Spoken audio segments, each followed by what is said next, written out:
I'm going to provide you the facts on the NACA program and let you formulate your own decision. In this video, I'm going to cover how much you really need to save, what are priority members and non-priority members, how much will NACA actually lend you, what if you're late on a payment, what are the credit requirements, what are the debt to income ratio requirements, what docs will you need. And I'm also going to share stories from people I've interviewed that have been through the program successfully and non-successfully. Even a gentleman that's gone through the program twice and purchased 8 units and achieved financial freedom.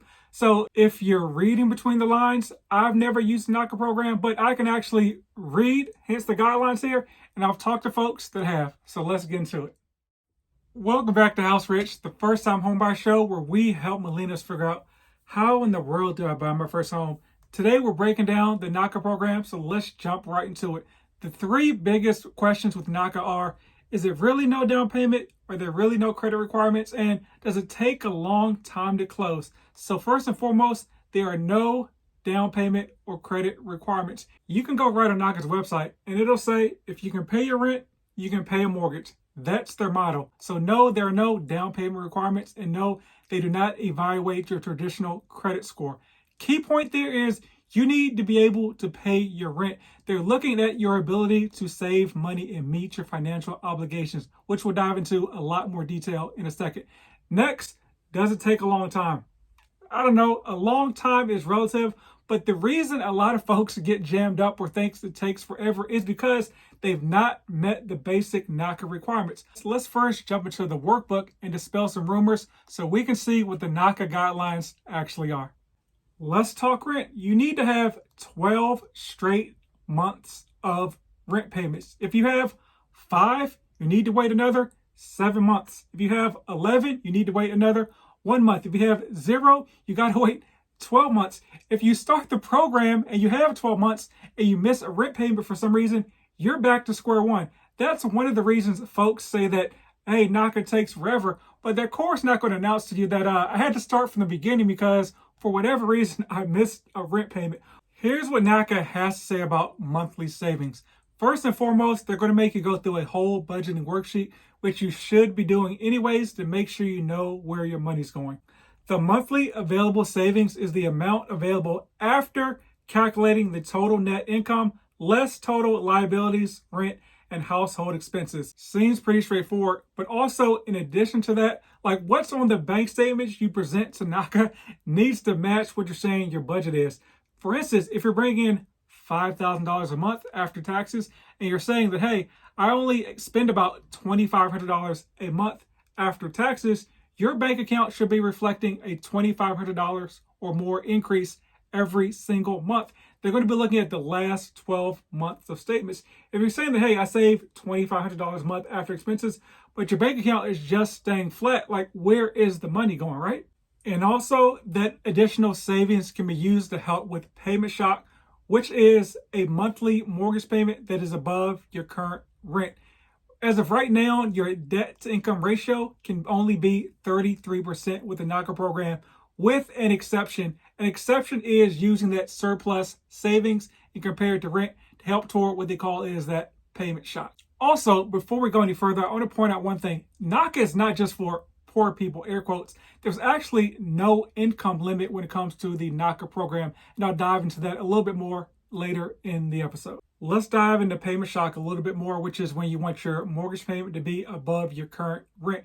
As a reminder, your housing ratio cannot be more than 33%, meaning that your mortgage payment cannot be more than 33% of your current income. And if it is, that's payment shock. Here's an example. Let's say you make $6,000 a month, which means that 33% of that is $2,000.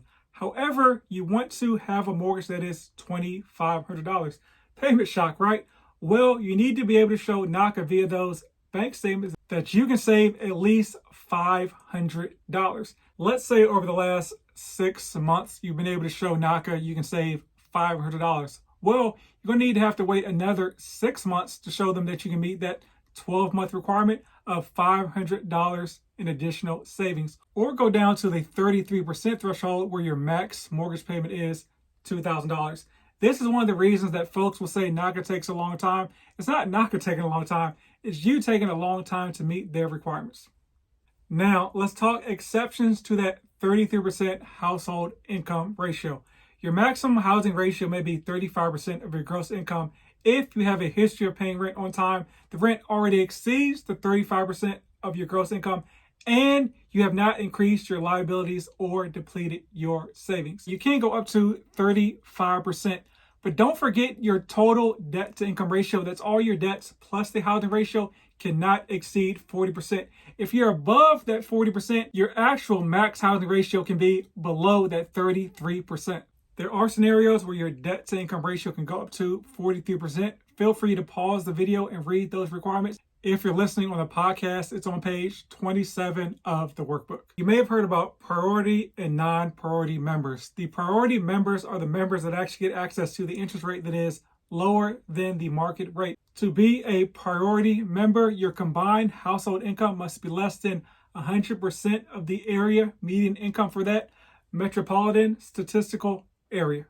Or you're purchasing in a low to moderate income area, which is an area where the average family income is less than 80% of the average income in that whole metropolitan area. If you're a priority member, you're getting that rate that is 1% below the fixed market rate. If you're non-priority, you're getting a rate that is just less than the fixed market rate. These are the loan limits for NACA. For a single family property, the loan limit is $484,350. For up to a 4-unit property, the loan limit is $931,600. There are high cost of living areas. NACA has done us the pleasure of defining those. Those are Cali, Hawaii, New York, DC, Maryland, Massachusetts, Jersey, Virginia, and Washington.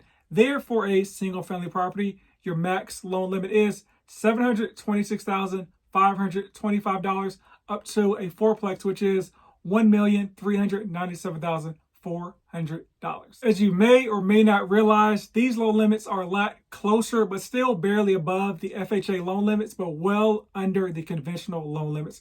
Because typically, NACA trails behind the conventional loan limits like about 1 to 3 years. Now, payment history. Once again, there's no consideration of your credit score, even good or bad. If somehow you have like a 720 credit score, but you missed a rent payment 3 months ago, they're not factoring that in. They're looking at your payment history over the last 24 months, but really focusing on the last 12 months. And like folks always say when they're applying for a mortgage, they focus mostly on your rent payment. Because once again, they're like, hey, this person's paid their rent for the last 12 months.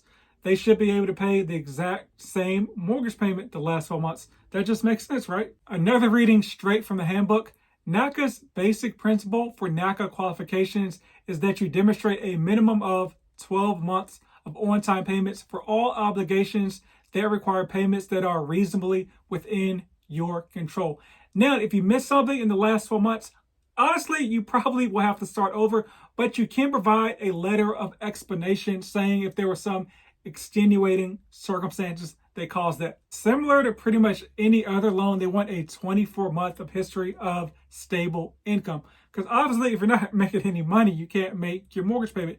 Now, income is not just like your job or W-2 income. They do accept self-employed income, and also stuff like Social Security, pension, child support can be counted as income as well. Let's talk about debts that may appear on your credit report. So charge-offs, those do not have to be paid off. If you have accounts that are in collection, those need to be paid off or in some sort of payment plan, and that will go towards your debt to income ratio. Any liens and judgments need to be resolved or in some sort of payment plan as well. And once again, those will count towards your debt to income ratio as well. Once again, NACA is 0% down, but they are reserve requirements. A reserve is a principal, interest, taxes, and insurance payment left over after, if you were to put down like a down payment like you would for a conventional loan or something. So let's say that your mortgage payment will be $1,000. 1 month of reserves is $1,000 sitting in a bank account. These are your reserve requirements. If you have payment shock and it's less than $300, you need 1 month of reserves. If it's more than $300, you need 2 months of reserves. If you're self-employed, you need 3 months reserves. If you're buying a duplex, you need 4 months reserves, a triplex, 5 months, and then a fourplex, 6 months. Now, these are the documents you'll need when you meet with your counselor. If you don't have them when you meet with the counselor, you're wasting your time. You have to start that meeting process all over again, which can take months. So I'm going to cover these very quick. If you're listening on the podcast, it's on page 47. YouTube, just pause. But financial documents such as income, pay stubs, bank statements the last 12 months, proof of alimony, child support. If you had a bankruptcy, they'll need those docs. If you've been divorced, they need the divorce papers, need 12 months of bank statements, etc. But once again, look at the actual workbook for all the details. I'm just not going to read them verbatim because that'll be boring, right?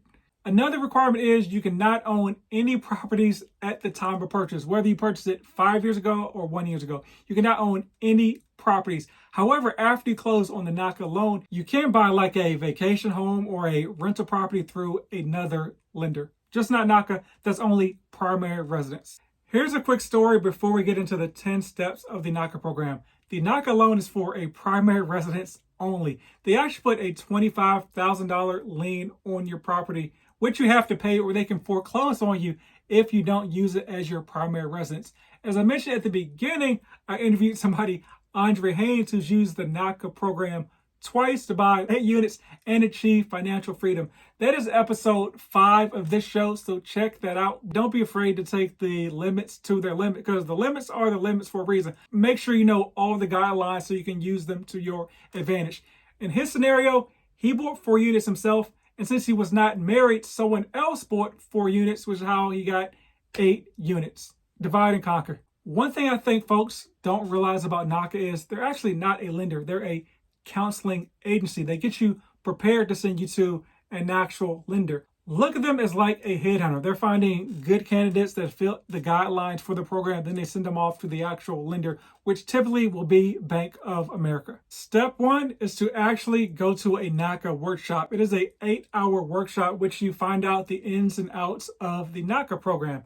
Next is the intake session, which you upload all the documents that you learned about in the NACA workshop into the portal. If you don't do that, once again, you are wasting your time. If you don't have the docs ready, don't just submit them and cross your fingers and hope things work out. It won't work out. You're wasting your time once again. The next step is you meet with your NACA counselor. This is where a lot of people have issues because they're like, hey, my counselor sucks, they're overworked, etc., etc. Yeah, the NACA counselor may be overworked, right? Which is why you need to really be on top of things. Once again, I'm not in the NACA program. I've never done a NACA loan because I'm not a NACA lender. I can tell you as a mortgage lender, typically there'll be about 20 to 30 people in my pipeline. But I know of those 20 to 30 people, only like 5 of those loans are actually going to close. So I stay on top of all my clients, but the folks that really stay on top of their business are the ones who I really make sure I touch base with. And I may give them a little bit more TLC than the person that never picks up their phone and never contacts me, because I don't want to waste my time. There's only 24 hours in a day, so I can only spend them focused on people that are focused on the goal as well. Translation: you need to care about your loan more than the NACA person, whether they're the best person or the worst NACA counselor there is. As Andre would tell me, the people in the office all knew his name because he was always there and always staying on top of his counselor. That's why he went through the program successfully twice. And no, it wasn't smooth the first time, and he'll tell you a lot of it was his fault. But the second time around, things went a lot smoother because he knew to stay on top of that counselor in the process. So now your counselor gave you the thumbs up. You got your pre-qual letter. You're going to go to another NACA workshop. This one's only about an hour, and you're going to meet with other NACA folks, realtors, to be able to connect you with a realtor that knows the NACA program. But you're free to use whatever realtor you want. I personally suggest making sure the realtor is familiar with the NACA program so they can at least advocate on the benefits of the NACA program to realtors who may not know anything about it, and also maybe give success stories like, hey, I've closed 8 NACA loans this year, versus a realtor who has no idea how NACA works and is like, I don't know. So boom, 5, you found a home. Now you're under contract. You got the sales contract, which you submit to NACA. After you're under contract, step 6 is going to hire a NACA improved inspector, and they're going to inspect the property to see what repairs need to be done. As I mentioned, there's no closing costs or down payment.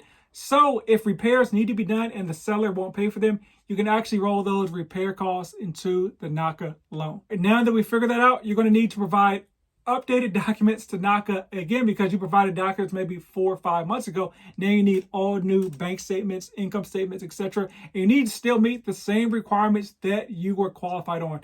If you don't, your NACA pre-approval may no longer be valid. And guess what? You may have to start from the beginning again. NACA may get a bad rep for this, but that's any loan program. Like if a conventional loan, you qualified and your debt to income ratio was 40%, and now 3 months later, you got a new car that's a $700 a month payment, you no longer qualify because now your debt to income ratio is 51%. That's any loan, NACA, conventional, FHA, etc. Number 8, you go to underwriting and thumbs up there. And number 9, you go to NACA closing. There's also a 10-step after closing, which is NACA meets with you after the closing process to do counseling as well to make sure you're good to go before the loan and after loan. For instance, I talked to somebody that closed on a NACA loan during COVID, and even a year later, the NACA counselors called up to make sure that they were fine, they were still able to make their payments, etc. NACA is with you there through the long haul. That's all I got. If you watched this far, I appreciate it. NACA's red, so drop a red apple in the comments so I know you watched this far. I cannot help you with the NACA loan, but if you have any other real estate needs, I'm in the Dallas market, but can help you in all 50 states. Hit me up. My contact information is down below. But as always, buy land. Rumor has it they're not making any more of it.